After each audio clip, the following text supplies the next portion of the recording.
Side hogro yare tu side ta. Upo yare ano to no. Nama upo. Kisu ko side hogro side hogro. Sabi ang sabi. Yang nung pide bite sa to mo. Side gujiro.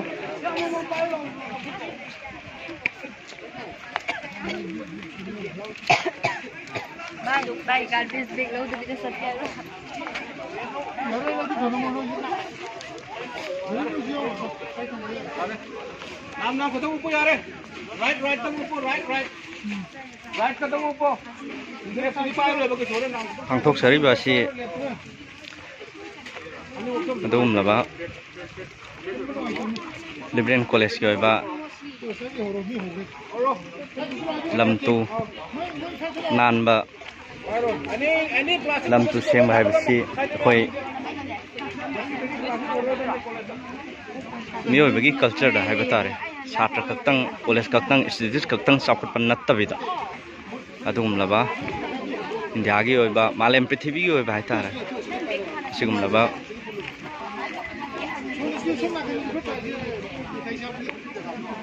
ꯂꯝꯇꯨ ꯁꯦꯡꯕꯒꯤ ꯊꯕꯛꯅꯤ NSS foundation ꯗꯦ 2025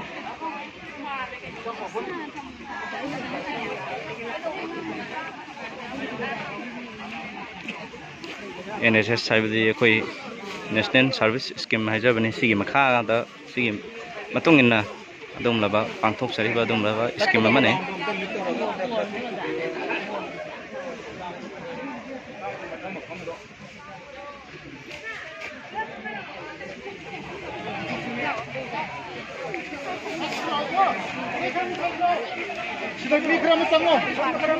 ꯁꯣꯝꯗ ꯃꯍꯩꯔꯣꯏ ꯁꯥꯇ꯭ꯔꯁꯤꯡꯅ ꯂꯝꯇꯨ ꯅꯥꯟꯕ ꯍꯥꯏꯕꯁꯤ ꯑꯩꯈꯣꯏ ꯃꯤꯑꯣꯏꯕꯒꯤꯗꯤ ꯈ꯭ꯋꯥꯏꯗꯒꯤ ꯑꯆꯧꯕ ꯊꯧꯗꯥꯡ ꯑꯃꯅꯤ ꯌꯥꯝ ꯃꯔꯨꯑꯣꯏꯕ ꯂꯝꯇꯨ ꯅꯥꯟꯕ ꯍꯥꯏꯁꯤꯗꯕꯨ ꯑꯩꯈꯣই ꯍꯤꯔꯝ ꯈꯨꯗꯤꯡꯃꯛꯇ ꯃꯥꯡꯖꯤꯟ ꯊꯥꯔꯒ ꯂꯩꯒꯗꯧꯔꯤꯕꯅꯤ ꯑꯗꯨꯅ ꯃꯔꯝ ꯑꯗꯨꯅ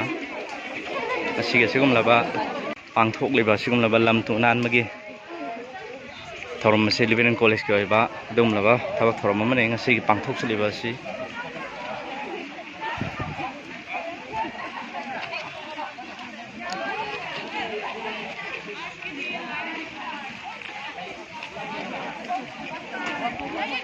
Sonda lao. Sonda.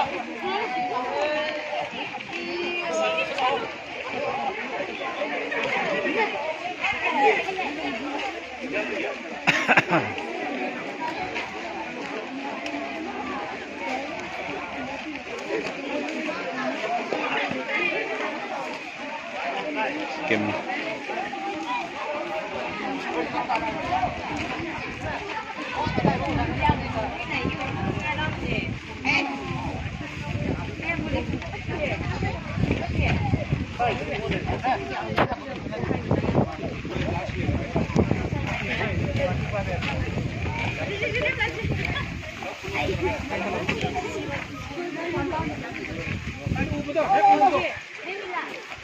Nabani,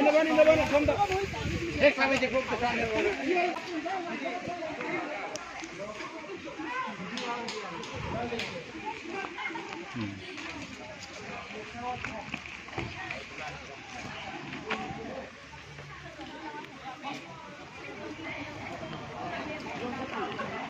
ꯄ꯭ꯂꯥꯁꯇꯤꯛꯅ ꯆꯤꯡꯕ ꯁꯣꯁꯤꯌꯦꯜ ꯁꯥꯔꯚꯤꯁ ꯁ꯭ꯀꯤꯝ ꯑꯃꯒꯤ ꯍꯥꯏꯇꯥꯔꯦ ꯄꯥꯡꯊꯣꯛꯆꯔꯤ ꯑꯗꯨꯒꯨꯝꯂꯕ ꯅꯦꯁꯅꯦꯜ ꯁꯥꯔꯚꯤꯁ ꯁ꯭ꯀꯤꯝꯒꯤ ꯃꯈꯥꯗ ꯌꯥꯔꯦ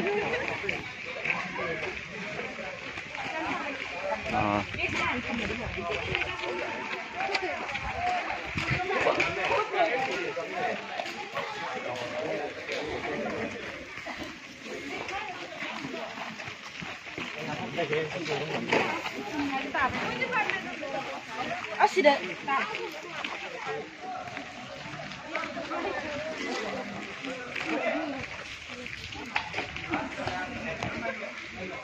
Library College के बाद इंडोर स्टेडियम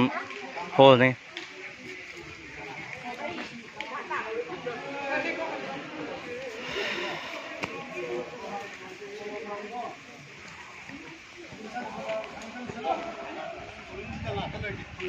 सर कनोमतंग हंजगे कई गुममता सर ꯑꯩꯈꯣꯏ ꯑꯁꯤꯒꯨꯝꯂꯕ NSSꯒꯤ ꯃꯈꯥꯗ ꯑꯩꯈꯣꯏ ꯂꯝ ꯇꯨ ꯅꯥꯟꯕꯒꯤ ꯀꯣꯂꯦꯖꯀꯤ ꯍꯥꯏꯇꯥꯔꯦꯀꯣ ꯁꯤꯒꯤ ꯇꯧꯔꯛꯄꯁꯤꯗ ꯁꯥꯔꯒꯤ ꯋꯥꯐꯝꯗ ꯀꯔꯤ ꯊꯝꯕꯤꯅꯤꯡꯉꯦ ꯁꯥꯔ? ꯌꯥꯝ ꯐꯩ ꯁꯨꯝꯕꯁꯤꯗ ꯇꯣꯏꯅ ꯁꯨꯝ ꯇꯧꯔꯒꯗꯤꯅꯦꯀꯣ ꯁꯣꯁꯥꯏꯇꯤꯁꯤꯗ ꯐ꯭ꯂꯠꯄꯨ ꯂꯥꯛꯑꯣ ꯑꯃꯕꯨ ꯂꯥꯛꯑꯣ ꯂꯣꯏ ꯐꯗꯣꯏꯅꯤ ꯁꯤꯗꯤ ꯅꯨꯡꯇꯤꯒꯤꯗꯤꯅꯦ ꯑꯩꯈꯣꯏ ꯇꯧꯕ ꯉꯝꯗ꯭ꯔꯒꯁꯨꯅꯦ ꯊꯥ ꯃꯅꯨꯡꯗ 10ꯈꯛꯇꯪ ꯇꯧꯕ ꯃꯇꯝꯗꯅꯦ ꯑꯃꯣꯠ ꯑꯀꯥꯏꯗꯣ ꯑꯃꯐꯥꯎ ꯑꯗꯨ ꯁꯥꯔꯒꯤ ꯗꯤꯄꯥꯔꯠꯃꯦꯟꯁꯦ ꯀꯔꯤ ꯑꯩꯈꯣꯏ ꯀꯩꯗ ꯂꯩꯕꯤꯕꯅꯣ ꯁꯥꯔ? ꯐꯤꯂꯣꯁꯣꯐꯤꯅꯤ ꯐꯤꯂꯣꯁꯣꯐꯤꯒꯤ ꯗꯤꯄꯥꯔꯠꯃꯦꯟꯒꯤ ꯑꯩꯈꯣꯏ ꯑꯦꯁꯤꯁꯇꯦꯟ ꯄ꯭ꯔꯣꯐꯦꯁꯔ ꯑꯣꯏꯅ ꯂꯩꯕꯤꯕꯅꯦ ꯑꯩꯈꯣꯏ ꯁꯥꯔꯁꯦ ꯁꯥꯔ ꯃꯤꯡꯅ ꯊꯦꯡꯛ ꯌꯨ ꯁꯥꯔ ꯊꯥꯒꯠꯆꯔꯤ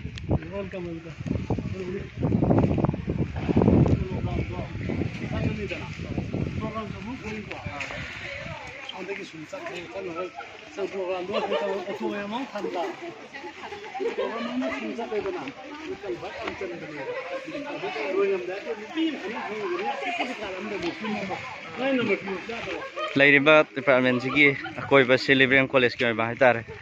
ꯑꯗꯨꯒꯨꯝꯂꯕ ꯌꯥꯝꯅ ꯏꯪꯅ ꯆꯤꯛꯄ ꯃꯐꯝꯅꯤ ꯂꯤꯕꯔꯦꯜ ꯀꯣꯂꯦꯖ ꯍꯥꯏꯕꯁꯤ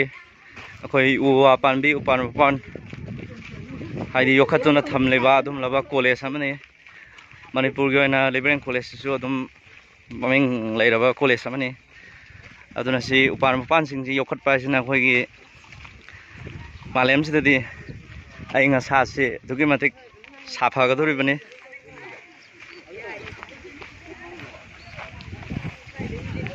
ꯑꯩꯈꯣꯏ ꯀꯣꯂꯦꯖꯀꯤ ꯃꯦꯗꯥꯝ ꯉꯥꯛꯇꯅꯤ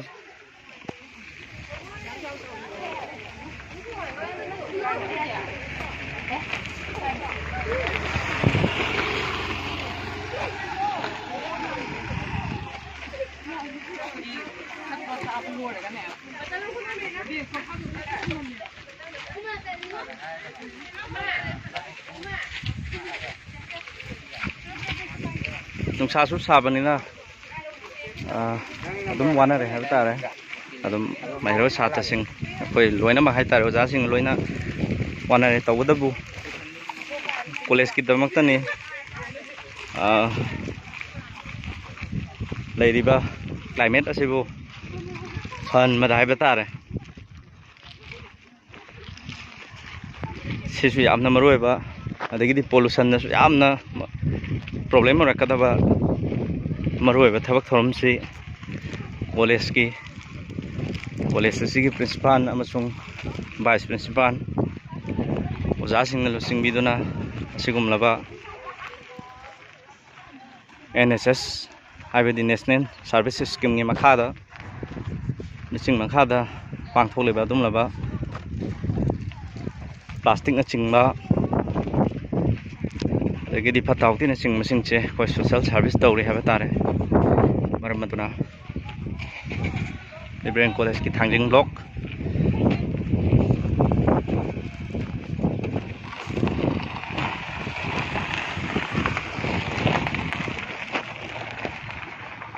ꯃꯊꯪ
ꯂꯩꯔꯤꯕ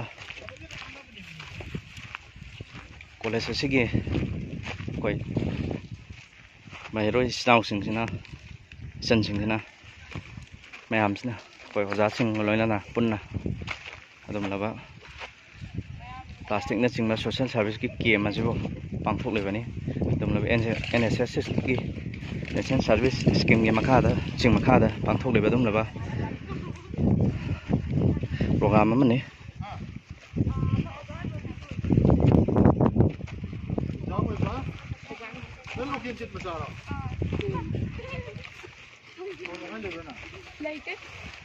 Sir kay mumtang hanjage sir. Akoi NSS ki makhada sigumlaba college ki haidi plastic na chingma hujiksi pollution ma'am thole ko sa sigum sing sigi samaina social service ama kem ama pangthok haitar program ama pangthok tawbse horok liba torkodeba mayam se sagi bafum na kari thamininge masi plastic pollution ji loina khangnarabani hena koi gi sing chauriba asi koi na plastic si na bi section lodobagi dugumba chawwe impact amani hui koi gi drain nong kunjanna na tawriba mayam se sumbasi dagi koi na China to plastic ki tongan pollution mayam su legle hoi sir ado sumbasi ki kha tawasu koi na phanaba haita ado ngakhoki section thora amoina plastic singji yarige drain da ta gi dine da koi na khundo horga mapam chana dispose to hona bagi adugumba kanoni thabangni da satra singna sida saru yasan ba bisi masi sumai tawna masina amanga ta tholi biji mo ju aware we hona bagi tumba so campaign naman oi thank you sir je khoi geology department gi assistant professor ina laibiriba hojik jingni NSS ki nodal officer ina thawpuraga liberal college asida laibiriba khoi gi sir ni thank you sir thagachari sir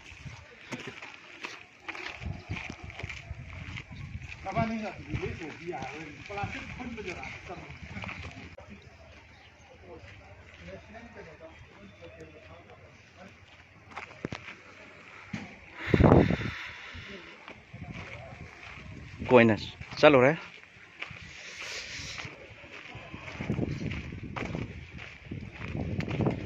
thằng कोई ना social service tàu रे somda su za sing mẹ mama madam sing mẹ mama koi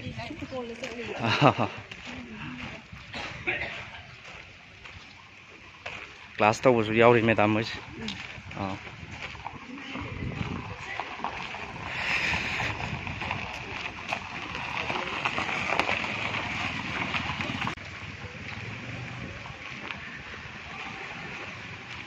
Sige matang sida tension jagi do ngasai khun gi ba pare ado chen ngi ke wafam thamining ge mask sam sing do sing do wa khra hai lao sen thoi noi wafam khra hai mask sing do social media gi platform da yaw do ni na ko lao noi hai phe noi chen sing wafam khra thammo ba kari haidi tung da horok liba haija generation adagi di hojik pollution ma'am thole ko sigi sakhot naba kari dok sige adi plastic na ma'am ama hojik si ma'am phatau thi sin ma'am than re ko kari thamning ge bas kai wafam thamining isan hoge haidi college sigi mai ro chhatra moin hai ta plastic free zone or akwai da sunatana tungi hawalakpa future generation ni kanani adi hojiki plastic thoraga su plastic mangna ba chemical gumba amta leiteba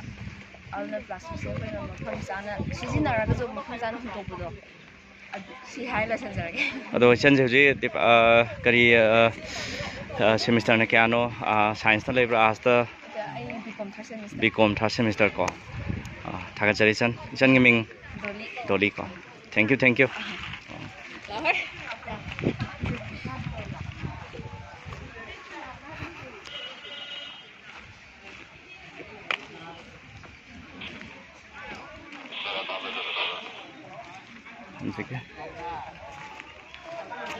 tang sida tension jage ai familiar se ire chapon